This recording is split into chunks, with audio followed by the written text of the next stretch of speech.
नमस्कार, आप देख रहे हैं वी स्टार न्यूज। मैं हूं दिवाकर विक्रम सिंह।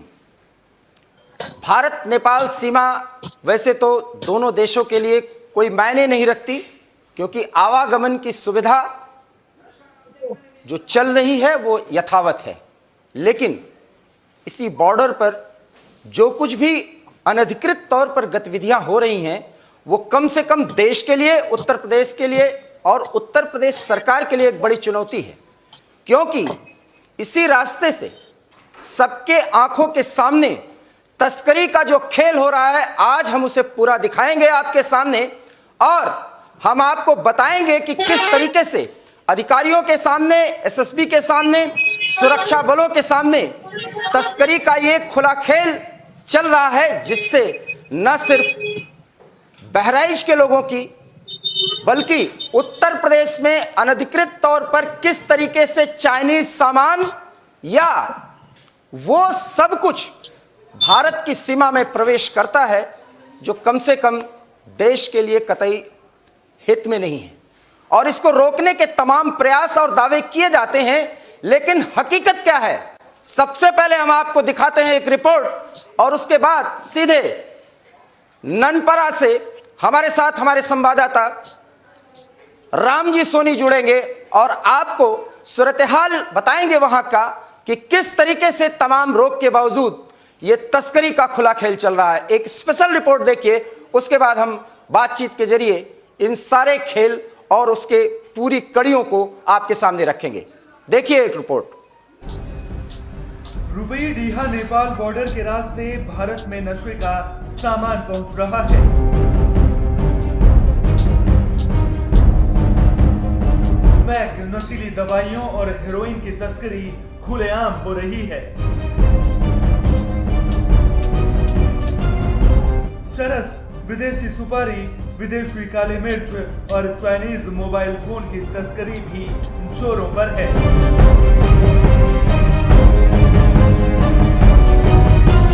बॉर्डर पर तैनात जवानों की आंखों में धूल झोंक रहे हैं तस्कर, या फिर स्थानीय पुलिस की मदद से फल फूल रहा है तस्करी का धंधा।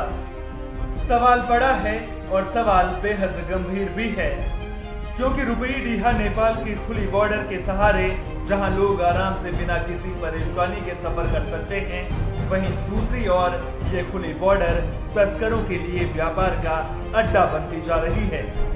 अगर बॉर्डर पर सिक्योरिटी रहती भी है तो शहर के ये सौदागर कच्चे रास्तों के जरिए भारत में नशे का सामान पहुंचाकर अपने नशे के कारोबार को बढ़ाने में लगे हैं। भी कस्टम, थाना सारे विंगों का समर्थन प्राप्त है और लाइन लेकर के वर्किंग आर्डर चालू है और सड़क से अन्य जनता निकली हुई सड़क पर देख सकती है कभी भी। और इसमें छोटे छोटे बच्चे 8 साल, 7 साल, 6 साल के बच्चों द्वारा जिस तरीके से तस्करी कराई जा रही है, जो बच्चों के जीवन के साथ खिलवाड़ किया जा रहा है। अच्छा, ये सुरक्षा एजेंसी लगाम क्यों नहीं लगा रही? सुरक्षा एजेंसियों को लगाम लगाना चाहिए, लेकिन एसएसबी केंद्र सरकार के पोस्टिंग होने के बावजूद भी यहाँ पर कोई भी प्रकार का सुधार तस्करी पर नहीं हुआ है, न होने की कोई संभावना नज़र आ रही है। जबकि यहाँ पर आईबी और इस तरीके से सीआईडी की कई विंगें हैं जो अपनी रिपोर्टिंग भी करती हैं। दरअसल कोरोना काल के बाद जब भारत नेपाल बॉर्डर खुली तो नेपाल और भारत के उन लोगों के चेहरों पर खुशी थी जिनका अक्सर काम के सिलसिले में आना जाना होता था। लेकिन बॉर्डर खुलने के बाद तस्कर भी एक बार फिर से एक्टिव हो गए हैं और रुपई-डीहा नेपाल बॉर्डर बन गया है तस्करी का आसान रास्ता। अब कहने को तो बॉर्डर पर सुरक्षा के कड़े इंतजाम हैं, समय समय पर एसएसबी के जवान तलाशी लेते हुए भी नजर आ जाएंगे, जिसकी वजह से तस्करों के मंसूबों पर कई बार पानी भी फिर चुका है। लेकिन इसके बावजूद तस्कर अपनी हरकतों से बाज नहीं आ रहे। हालांकि स्थानीय लोग मामले में पुलिस की कार्यशैली पर भी सवाल खड़े करते हैं। बॉर्डर पे जो तस्करी होती है, इसमें सेंट्रल गवर्नमेंट की जो एसएसबी फोर्स लगाई गई है, ये तस्करों को रोकने के लिए ही लगाई गई थी, सुरक्षा व्यवस्था को देखते हुए, लेकिन इस पर कोई अंकुश नहीं है। और तस्करों से कुछ इन लोगों का आपसी संबंध भी होता है, जो उन पे लगाम नहीं लगाया जाता है। रोज़मर्रा का सामान घर में खाने पीने की जो लोग ले जाते हैं उनको आए दिन परेशान किया जाता है। तस्करों के साथ कोई ऐसी रोकथाम नहीं है, इसकी कोई ऐसी व्यवस्था नहीं। दरअसल रुपईडीहा नेपाल बॉर्डर के सहारे तस्कर भारत में स्मैक, हेरोइन और नशीली दवाइयों को पहुंचाने का कारोबार कर रहे हैं। इसके अलावा चरस, विदेशी सुपारी, विदेशी काले मिर्च और चाइनीज मोबाइल फोन की भी बड़े पैमाने पर तस्करी की जाती है।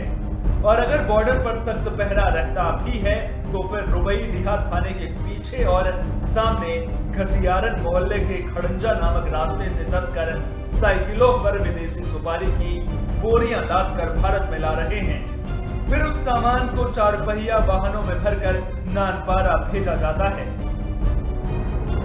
कोरोना काल के बाद जब बॉर्डर खुला तो इस समय अपने चरम पर तस्करी है। कभी भी देखा जा सकता है वो साइकिल पर बड़े बड़े बोरे लाद कर कहीं डली है, कहीं सुपारी और ये आपका मटर है, ये सब सामग्रियाँ देखी जा सकती हैं।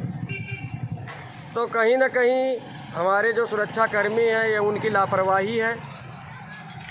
आम आदमियों के लिए तो सुरक्षा कर्मी है, अगर उधर तक कोई आम आदमी आता है तो उनके झोले चेक किए जाते हैं, उसकी पूरी तलाशी ली जाती है। लेकिन इन तस्करों की ना तो कभी कोई जांच होती है, ना कोई इनको कभी कोई रोकता टोकता है। सूत्रों की माने तो तस्करों का एक गैंग बॉर्डर पर काफी सक्रिय है और आसानी से अपने मंसूबों को अंजाम दे रहा है। हालांकि समय समय पर तस्करी के मामले में कार्रवाई भी देखने को मिलती है, लेकिन इसके बावजूद तस्कर बेफिक्र होकर अपने मंसूबों को अंजाम देते नजर आते हैं और फिर रुपईडीहा के युवा नशे के जाल में उलझ कर रह जाते हैं। यहाँ तस्करी बाहर से भी तस्कर आते जाते रहते हैं, पकड़े भी जाते रहे हैं, उन पर विधिक कार्यवाही भी होती रही है, लेकिन फिर भी तस्करी पर संपूर्ण अंकुश नहीं लग सका है। इस दिशा में तमाम प्रयास किए गए हैं और वो आंशिक रूप से सफलीभूत भी हुए हैं, लेकिन पूर्ण रूप से तस्करी पर विराम नहीं लग पाया है। मामले को लेकर जब अधिकारियों से उनका पक्ष जानने की कोशिश की गई तो अधिकारी कैमरे और सवालों से बचते नजर आए। लेकिन सवाल उठता है कि आखिर तस्करी के इस कारोबार पर अंकुश कब लगेगा ताकि युवा नशे के दलदल में फंसने से बच सकें। बहराइच से रामजी सोनी के साथ team AB star news.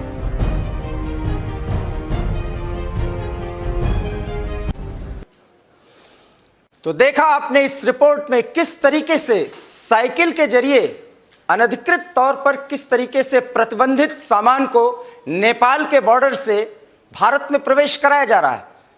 AB star news के कैमरे ने वो सब कुछ कैद किया है जो आपने देखा और साफ तौर पर देखा कि सब कुछ अधिकारियों के सामने, सुरक्षा बलों के सामने हो रहा है और तस्करी का ये जो खेल चल रहा है, इस नेक्सस में कौन कौन से लोग शामिल हो सकते हैं, कितने सालों से ये चल रहा है, जिसको रोकने की कोशिश की जा रही है। आज एबी स्टार न्यूज उसकी पड़ताल करेगा। सीधे हम चलते हैं रुपईडीहा। इस समय हमारे संवाददाता रामजी सोनी हमारे साथ मौजूद हैं। राम जी, रुपईडीहा नेपाल बॉर्डर अगर आप तक मेरी आवाज आ रही है तो सबसे पहले बताइए ये खबर मिलने के बाद किस तरीके से, कितनी मुश्किलों का सामना करके आपने कैमरे से तस्करी के इस खुले खेल को कैद किया और क्या मुश्किलें सामने आई आपके?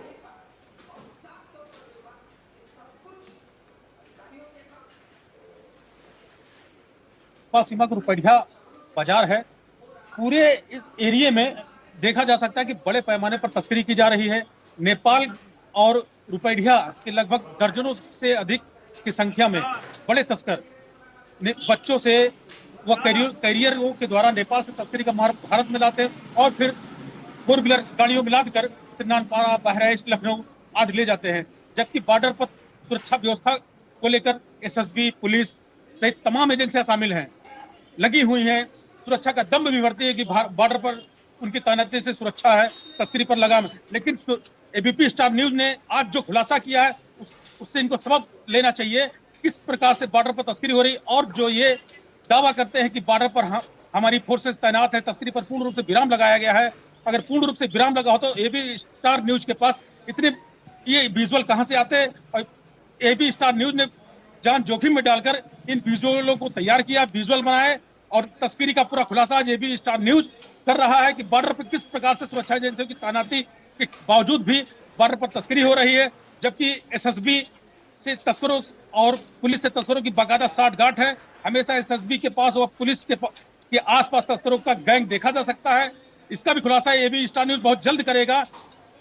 दिवाकर राम जी सोनी, साइकिल पर ज्यादातर और बच्चे ज्यादातर जिनकी उम्र 15 से 20 साल है या 15 साल से भी कम है, वो ये जो सामान लेते हैं किस जगह पर इनका सेंटर होता है जहां पर इनका कलेक्शन होता है, इनको बाकायदा वो दिया जाता है जिसको ये बोरियों में भरते हैं, उसके बाद वो सीमा पार करते हैं, किस रास्ते के जरिए ये डेस्टिनेशन पे पहुंचाते हैं, ये जानकारी भी आप दीजिए ताकि अधिकारियों को पता चले, खास करके बहराइच के अधिकारियों को पता चले कि ये खेल हो क्या रहा है। बिल्कुल, मैं आपको बता दूं कि नेपालगंज से तस्करी का माल आता है, एक नेपाली गांव जमनहा है, वहां इन सामानों को डंप किया जाता है। इसके बाद छोटे छोटे नाबालिग बच्चों को कैरियर के रूप में तस्कर प्रयोग करते, उनके द्वारा तस्करी का माल सीमा पर यानी रुपैया भेजा जाता है। जिस रूट का तस्कर इस्तेमाल करते हैं उस रूट का नाम है खड़ंजा नामक मार्ग कहते हैं। वो थाने से ठीक बहुत ज्यादा तो 50 मीटर की दूरी पर होगा। उसी रूट से ये लोग तस्करी का माल लेकर रुपैया आते हैं, फिर रुपैया से 4 पहिया बड़े वाहनों में भर करके वो लखनऊ आदि शहरों में ले जाते हैं।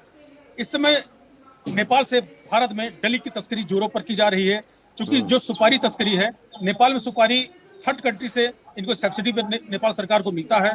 फिर नेपाल के व्यापारी इन सुपारियों को तस्करों को देते हैं, फिर तस्कर इन सुपारी के बोरों को लखनऊ आदि बाजारों मार्केट में बेचते हैं।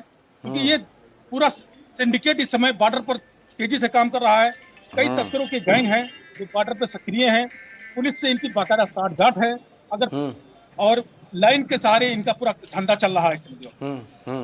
मैं ये जानना चाहता हूं कि जैसे ये वहां से चले, आपने कहा नेपालगंज में डंप होता है, नेपालगंज से फिर ये रुपैडीहा पहुंचता है। पहला डेस्टिनेशन आपने रुपैडीहा का जिक्र किया ना, रुपैडीहा जब ये पहुंचता है तो सवाल ये है कि रुपैडीहा पहुंचने के बाद क्या कोई चेकिंग नहीं होती? कम से कम अधिकारियों को तो पता है कि माल कोई डंप करके नेपाल से आ रहा है, उसकी किस तरीके से जांच होनी चाहिए, क्या वो माल है। मतलब आप ये कह रहे हैं कि एसएसबी, स्थानीय पुलिस, एलआईयू ये सब कुछ लगे हुए हैं, लेकिन रुपैडीहा अगर पहला डेस्टिनेशन है तो इसकी जानकारी तो एलआईयू के पास होगी या लोकल पुलिस की होगी। क्या उन्हें ये पकड़ने की कोशिश नहीं करती है? डंप जहां किया जाता है माल, जहां से लखनऊ और उत्तर प्रदेश के अन्य शहरों में भेजा जाता है, उस पर कोई निगरानी नहीं है क्या पुलिस की या लोकल इंटेलिजेंस यूनिट की? बिल्कुल, देखिए पुलिस को सारी जानकारी है, और जो यहाँ स्थानीय विंग है, जो स्थानीय विंग लगे हुए हैं, चाहे वो केंद्र सरकार की हो चाहे राज्य सरकार की पुलिस हो, पुलिस को संपूर्ण जानकारी किस रूट से कितना तस्करी का माल आता है। मैं आपको बता दूं, नेपालगंज से जो सुपारी या तस्करी का जो भी माल आता है वो एक नेपाली गांव जमनहा है, वहां इन सामान को डंप किया जाता है। इसके बाद कैरियर के माध्यम से साइकिल द्वारा खड़ंजा नामक रूट को इस्तेमाल करके रुपैया कस्बे में लाया जाता है। इसके बाद इस माल को बाहर नानपारा बारिश अन्य स्थानों पर भेजा जाता है। जबकि देखिए यहाँ आईबी सहित तमाम सुरक्षा एजेंसियां हैं। आईबी रिपोर्ट भी कई बार कर चुकी है कि बॉर्डर पर तस्करी हो रही है, एनबी भी कई बार रिपोर्ट कर चुकी है, लेकिन कहते हैं ना कि एक देहाती में कहावत है, तुम कहां कहां पानी पियो सब एक वन में भांग, उसी के चरितार्थ ये यहाँ है। क्योंकि स्थानीय पुलिस को रोकना है, एसएसबी को रोकना है, लेकिन ना तो एसएसबी इस पर लगाम लगा रही है, ना स्थानीय पुलिस लगाम लगा रही है। इसी वजह से बॉर्डर पर तस्करी बढ़ती जा रही है। थाने के पीछे से जो नेपाल से मार्ग जुड़ता है, जो बरथनवा गांव में उस मार्ग से लोग आते जाते हैं, उस मार्ग से भी तस्करी होती है। हाँ, आप अपनी बात जारी रखिए।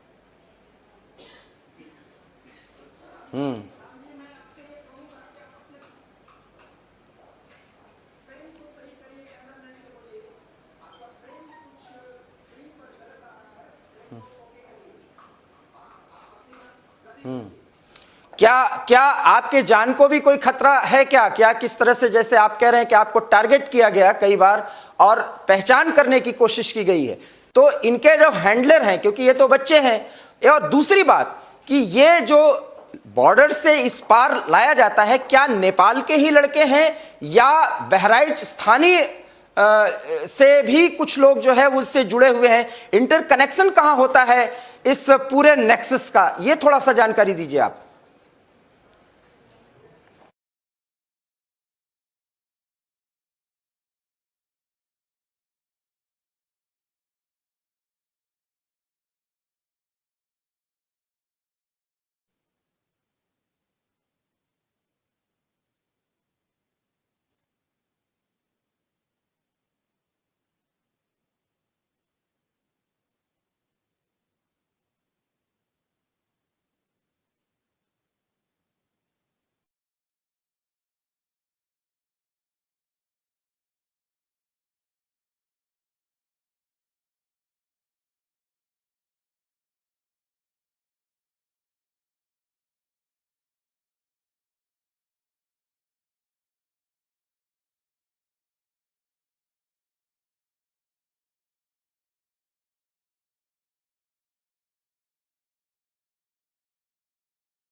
नेपाल सीमा पर तस्करी का ये खुला खेल हो रहा है, जिसमें सुपारी, मोबाइल फोन, कई ऐसे मादक पदार्थ, साथ ही साथ कुछ ऐसे हथियार भी तस्करी करके लाए जा रहे हैं। और बाकायदा वो किस तरीके से नेपालगंज में डंप होते हैं, उसके बाद उनको रुपैडीहा के स्थानीय मार्केट लाया जाता है और स्थानीय मार्केट से वो उत्तर प्रदेश के अन्य शहरों में उसका सप्लाई किया जाता है। और इस पूरे खेल में जो हैंडलर हैं वो नेपाल में भी बैठे हुए हैं और उत्तर प्रदेश के जिले बहराइच में बैठे हुए हैं। और इस खेल में राज्य सरकार का कितना नुकसान होता है, केंद्र का कितना नुकसान होता है, और अनधिकृत तौर पर गैर कानूनी तरीके से किन उन वस्तुओं को भारत में प्रवेश कराया जा रहा है जिस पर रोक है और जिसका इस्तेमाल कतई भारत और भारतीयों के लिए, उत्तर प्रदेश की जनता के लिए ठीक नहीं है। और उसमें मादक पदार्थों की भी तस्करी की बात सामने आ रही है। और ये सब कुछ स्थानीय स्तर पर लोकल पुलिस, LIU, SSB की देखरेख में ऐसा हो रहा है। आखिर में अधिकारियों की निगहबानी में ऐसा कुछ क्यों हो रहा है? एवी स्टार न्यूज इस खबर के माध्यम से जगाना चाहता है उन लोगों को। रामजी सोनी एक बार फिर जुड़ गए हैं। राम जी, आप ये बताइए, क्या आपने अधिकारियों से संपर्क करने की कोशिश की? बिल्कुल, मैं आपको बता दूं, कई बार तस्करी की खबरों को लेकर अधिकारियों से संपर्क करने की कोशिश की, लेकिन कोई भी अधिकारी कैमरे के सामने नहीं आ रहा है। इससे साफ जाहिर है कि अधिकारियों की कहीं न कहीं बहुत बड़ी मिली भूमिका है। इसी के कारण वो कैमरे से बचते नजर आते हैं, क्योंकि जो तस्करी का धंधा चल रहा है वो थाने के आसपास के एरिया में चलता है। इसी वजह से उनको भी भय होगा कि एबी स्टार न्यूज जब इसका बड़ा खुलासा करेगा फिर क्या होगा। लेकिन कई बार हमने कहा भी उनसे कि आप अपना वर्जन रखिए कि आप क्या कहना चाहते हैं, लेकिन कोई भी अधिकारी कैमरे के सामने नहीं आए। क्योंकि हम एक जिम्मेदार चैनल हैं, निश्चित रूप से आप एक बार फिर इस खबर के बाद जब वहां पे इसकी पूरी पहुंच हो, लोगों तक ये खबर पहुंचे, एवी स्टार न्यूज की इस पड़ताल से लोग रूबरू हों, उसके बाद आप अधिकारियों से जरूर बाइट लेने की कोशिश करिएगा। क्योंकि इस पूरे खबर का कोई असर होना चाहिए, क्योंकि ये जन सरोकार से जुड़ा हुआ है कि नेपाल के जरिए चीन से अनधिकृत तौर पर वो सामान आ रहे हैं या वो सस्ते सामान जो नेपाल पहुंचते हैं भारत में ज्यादा कीमत पर उसको पहुंचाया जा रहा है, और पता नहीं वो यहाँ की जनता के लिए, यहाँ के लोगों के लिए कितना स्वास्थ्य के लिए हितकर है। ये भी एक बड़ा सवाल है, इसको जानने की कोशिश करेंगे। राम जी, आपने सुपारी का जिक्र किया, इसके अतिरिक्त वो कौन से ऐसे अनधिकृत तौर पर वस्तुएं हैं जो बॉर्डर के जरिए पार कराई जा रही हैं और बहराइच के जरिए उत्तर प्रदेश के अन्य शहरों या देश के अन्य कोनों में पहुंचाई जा रही हैं, इसकी भी जानकारी दीजिए। अगर मैं आपको बताऊं, सुपारी के साथ साथ चाइनीज मटर की तस्करी हो रही है, कॉस्मेटिक आइटम की तस्करी हो रही है। कॉस्मेटिक आइटम बिल्कुल इतना घातक है चाइनीज का कि अगर फेस पे लगाने के बाद फेस खराब हो रहा है, तो चाइनीज मटर की अगर बात की जाए, चाइनीज मटर बिल्कुल यूज नहीं करने वाला है, वो भी प्लास्टिक नुमा हो चाइनीज मटर है। कई बार चाइनीज मटर पकड़ी भी जा चुकी है, एसएसबी नहीं पकड़ी है, कई गाड़ियां पकड़ी हैं चाइनीज मटर से लदी, लेकिन इसकी तस्करी रुक नहीं रही है। सुपारी हो गई, चाइनीज मटर हो गई, अन्य पदार्थों की तस्करी भी निरंतर बॉर्डर पर जारी है। अधिकारी इस पर कोई लगाम नहीं लगा रहे हैं। चाइनीज मटर का आपने जिक्र किया, वो मटर जो आप खाते हैं, अगर आपको याद हो तो मटर और पनीर की सब्जी आप बहुत खाते हैं। हम एवी स्टार न्यूज के दर्शकों को जानकारी देना चाहते हैं, एक चाइनीज मटर भी मार्केट में प्रवेश कर चुकी है, वो चाइनीज है। उसकी खासियत तो हम बताना नहीं चाहेंगे क्योंकि वो स्वास्थ्य के लिए बेहद हानिकारक है। आप बताएं राम जी कि जो चाइनीज मटर भारत में प्रवेश कराया जा रहा है वो कितना नुकसानदायक है, इसके बारे में आपने डॉक्टरों से कुछ राय ली, उनसे जानकारी ली? बिल्कुल, मैं आपको बता दूं, स्वास्थ्य के लिए बहुत ही घातक चाइनीज मटर है। क्योंकि तस्करी भी इसलिए हो रही है, भारत में उत्पादित होने वाले मटर काफी पौष्टिक भी होते हैं, उनको कोई नुकसान नहीं, लेकिन चाइनीज मटर काफी सस्ता होने के कारण बॉर्डर पे इसकी तस्करी की जा रही है। फिर इस मटर को बड़े बड़े मिलों में भेजा जाता है, फिर वहाँ इसका बेसन बनाया जाता है।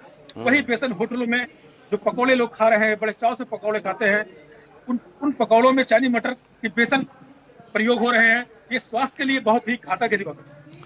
चाइनीज मटर के बारे में किस तरीके से रामजी सोनी ने जानकारी दी कि ये यहां से मिलने वाले भारत में उपलब्ध मटर के आधे से भी कम कीमत पर मिलते हैं। पहले तो ये बहुत ही हानिकारक हैं क्योंकि कहीं न कहीं ये सिंथेटिक एक अवयव जुड़े हुए हैं इन मटर को तैयार करने में। लेकिन जब ये मटर पहुंचते हैं, इनको सुखा करके बेसन भी बनाया जा रहा है। जिन बेसन का इस्तेमाल आप करते हैं और बहुत सस्ते बेसन खुले मिलते हैं, वो भी चाइनीज मटर के कारण है और ये भारत के लोगों पर बहुत ज्यादा दुष्प्रभाव छोड़ रहे हैं। इसकी भी जानकारी अधिकारियों तक है, लेकिन इस मटर की भी तस्करी हो रही है। और क्या सामान भेजे जा रहे हैं रामजी सोनी, उसकी भी जानकारी दीजिए। देखिए, मैं आपको बता दूं कि इंडिया से स्मैक की भी तस्करी होती है, क्योंकि भारतीय इलाकों से स्मैक नेपाल जाता है। नेपाल से चरस अफीम की तस्करी होती है, क्योंकि इस समय ठंडक का मौसम है। तो इस समय नेपाल का एक जिला है जिसको कहते हैं दांग जिला, वहाँ चरस का उत्पादन होता है। वो चरस का बिल्कुल ट्रांजिट पॉइंट है दांग जिला, वहीं से चरस भारत में भेजा जाता है। क्योंकि जो चरस के बड़े कारोबारी हैं वो दांग जिले में अपना पूरा डेरा जमाए हुए हैं। अधिकतर जो चरस के कारोबारी हैं वो लखनऊ दिल्ली के व्यापारी लोग हैं, वो वहाँ रह रहे हैं किराए का मकान लेकर। ऐसी भी जानकारी आई है कि वहाँ रहते हैं। और फिर जो वहाँ चरस का उत्पादन होता है, क्योंकि चरस जो बनाया जाता है वो भांग से बनाया जाता है, तो भांग की वहाँ बहुत बड़ी बड़ी खेतियां हैं, तो वहाँ से चरस उत्पादन करते हैं। इसके बाद उस चरस को तस्करी के माध्यम से करा करके दिल्ली, पंजाब, अन्य शहरों में भेजा जाता है। इस चरस भी कई बार एसएसबी ने पकड़ी है।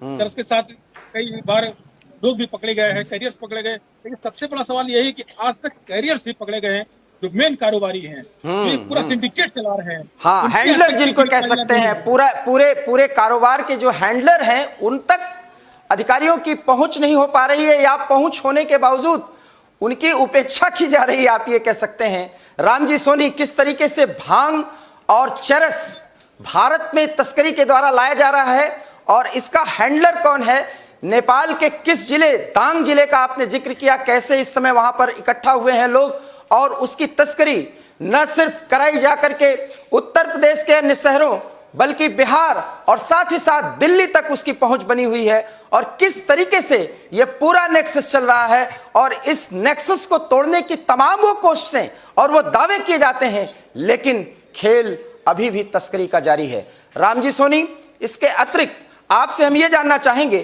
कि क्या स्थानीय लोगों को इस बात की जानकारी होने के बावजूद वो अपने बच्चों या जवान लोगों को कंट्रोल करने की कोशिश कर रहे हैं कि उनकी पहुंच इन तक न बने? अगर वो बन रही है, उससे वो परेशान हैं, तो क्या उनकी प्रतिक्रियाएं भी आनी शुरू हो चुकी हैं? बिल्कुल, मैं आपको बताऊं, जो स्थानीय लोग हैं, जो सीमा से सटे स्थानीय लोग हैं, खैर इस धंधे में वो तो इन्वॉल्व नहीं, लेकिन जो उनके बच्चे हैं, छोटे छोटे बच्चे, पैसे की लालच में उनका इन्वॉल्वमेंट जरूर है। क्योंकि तस्कर उनको पैसे की लालच देते हैं, फिर उनको तस्करी के धंधे में ढकेल रहे हैं। आपने विजुअल में देखा, वो छोटे छोटे बच्चे साइकिलों पर तस्करी का माल लादकर नेपाल से ला रहे हैं। एक बार हम फिर आपको रोकेंगे और हम दिखाएंगे। आप देख रहे हैं कि बीच के स्क्रीन पर उस पूरे विंडो में आप साइकिल पर सवार बच्चों को तेजी से साइकिल के जरिए बोरी में भरे हुए उन अनधिकृत वस्तुओं को लेकर के भागते हुए देख रहे हैं। ये एवी स्टार न्यूज ने बिल्कुल सामने से ये कैद किए हुए हैं ये सारी अनधिकृत गतिविधियों को। और इसके बाद हमारे संवाददाता रामजी सोनी को बाकायदा धमकी भी दी गई है, लेकिन रामजी सोनी एक निडर पत्रकार हैं और तस्करी के इस पूरे खेल का भांडाफोड़ कर रहे हैं आपके सामने। और सीधा सवाल उठाया जा रहा है स्टार न्यूज की तरफ से, क्योंकि देश प्रथम है और अगर इस तरह से तस्करी का यह खेल चल रहा है तो अधिकारियों की निगहबानी में यह सब कुछ हो रहा है, आखिर इस पर कंट्रोल क्यों नहीं किया जा रहा है? रामजी सोनी, हम आपसे यह गुजारिश करेंगे कि आप निश्चित रूप से इस पूरी खबर को लोगों तक पहुंचाएं और अधिकारियों से बाइट लेने के बाद आप वो हमारे तक भेजें, ताकि इस खबर का कितना असर हो रहा है और सीमा पर किस स्तर पर चौकसी बढ़ाई जा रही है। क्योंकि ये देश के जवानों को, बच्चों को नशे के जरिए गलत तरीके से कुछ पैसों की खातिर उनको अनधिकृत काम करने के लिए प्रेरित किया जा रहा है, उनका जीवन बर्बाद किया जा रहा है। इस पूरी खबर पर नजर रखिए और इस पूरी खबर पर आगे भी आप जानकारी लेते रहिए और निश्चित रूप से इस खबर को फॉलो करिए। आप अधिकारियों से बाइट लीजिए, उनकी प्रतिक्रिया लीजिए। हम एवी स्टार न्यूज पर इस पर पूरी मुहिम चलाएंगे और तब तक मुहिम चलाएंगे जब तक तस्करी का ये खुला खेल बंद नहीं हो जाता। ये आपसे हमारा वादा है। फिलहाल एवी स्टार न्यूज पर खबरों का सिलसिला जारी है, क्योंकि यहां खबरों का जो दौर है वो कभी नहीं रुकता। आप देखते रहिए एवी स्टार न्यूज। दीजिए इजाजत, नमस्कार।